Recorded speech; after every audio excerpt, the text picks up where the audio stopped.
The A. I just gave XRP a 99.9% chance of going up over the next month, even while the price is sliding today. Let's break it down. Here's where we are right now.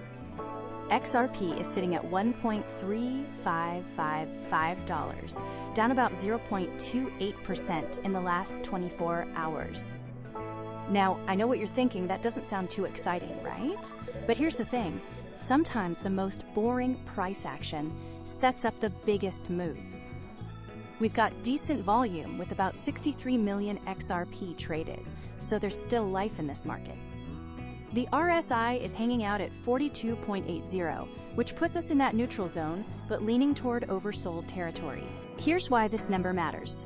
That RSI at 42.80, it's been sliding down from neutral, and when I see that alongside our MACD sitting below the signal line, well, it's telling us we're in a little correction phase right now. The Bollinger Bands are showing us something interesting too. The price is trading below that middle line at $1.40, finding some support near the lower band around $1.32.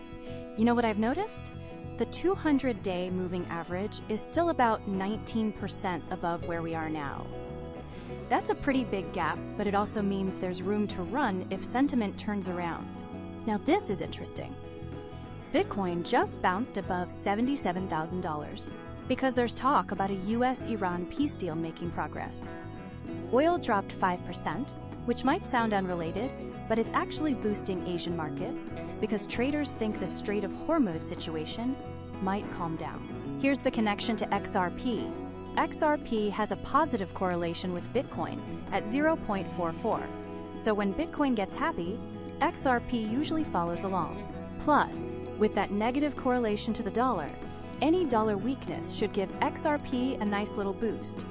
If this regulatory stuff keeps going the way it is, here's what happens. We've got Senator Elizabeth Warren going after Ripple's banking approvals again, which honestly isn't great news. But on the flip side, you can now buy XRP through ChatGPT using MoonPay, which is pretty cool if you ask me.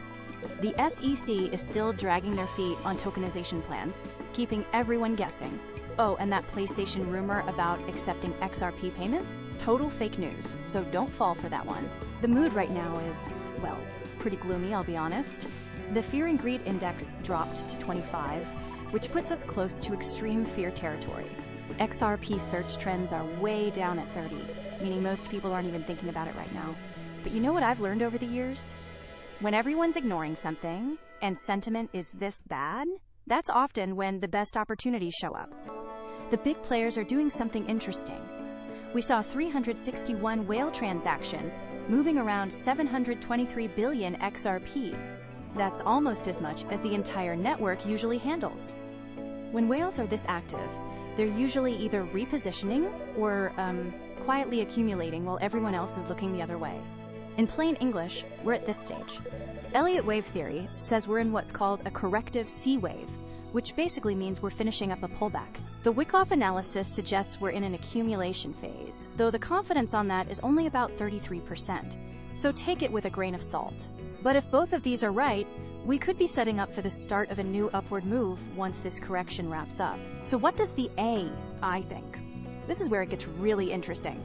The AI is calling for $1.5485 in just one day, with a 91.9% upward probability. In a week, $1.8556 with 63.2% confidence. But here's the kicker. For the 30-day outlook, it's predicting $2.17 with a 99.9% probability of going up. I've been looking at AI predictions for a while now, and I rarely see confidence levels that high. But here's what could go wrong. Those ETF outflows of $29.8 million are definitely concerning. When institutional money is flowing out, that creates downward pressure. And with Senator Warren still making noise about Ripple, regulatory uncertainty could keep a lid on things. The technical indicators are also showing some weakness, with that MACD turning negative. Here's my take. I'm leaning toward a phased buying approach. The AI predictions are just too strong to ignore, and this negative sentiment feels overdone. For entry points, I'd start buying between $1.32. and $1.35. If it drops more, add between $1.28 and $1.30. Set your stop loss at $1.25 to protect yourself.